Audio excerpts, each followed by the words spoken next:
د دغه غنیمتونو په باره کې موږ ته څه معلومات راکړئ. السلام علیکم ورحمة الله وبرکاته.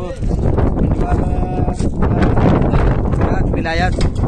55 کنډک مهمات دي چې الحمدلله مجاهدینو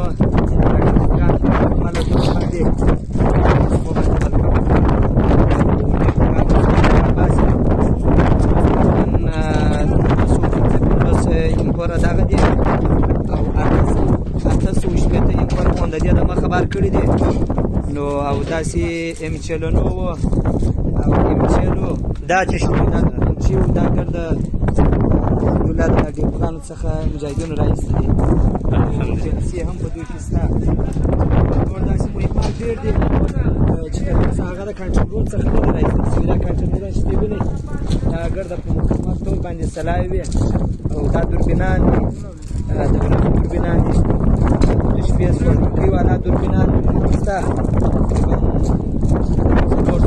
200 پر شاوخوا هغه دي او دا بیا چې دي دا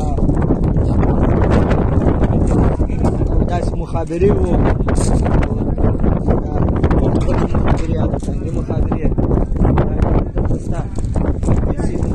څوکونه شته خبرونه شته جي پي ایسونه شته دغه شته اګایزونه شته په مکمله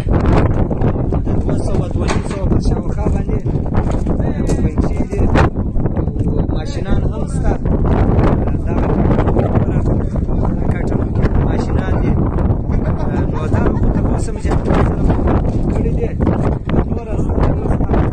نه خلاصي الحمدلله. نو دغه کنټینرونه چې دلته پراته دي دا ټول ډیپوګان دي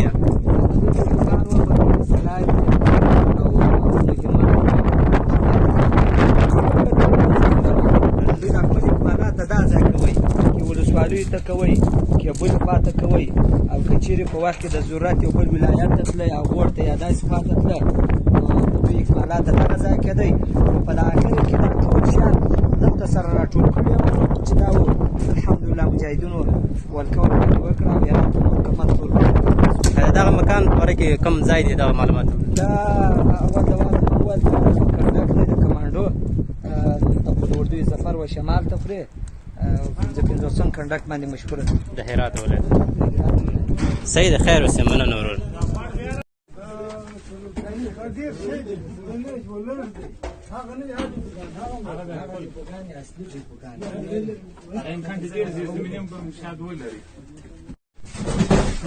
دا څه کړي دي؟ دا خو امریکا میراث کوي. میراث ورکړي بیا د کتساس بنشي ته مزري ته څه پورته راځي سره پورته کار پورته کړه ته ارګیس د بنګاري دوري کاش کې باندې ویني سه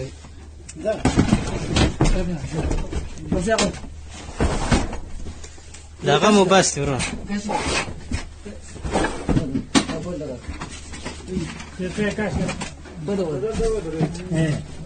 دا وانه دا تو پچی دا څنګه وډیل دا خنه بودان ورک فکر نه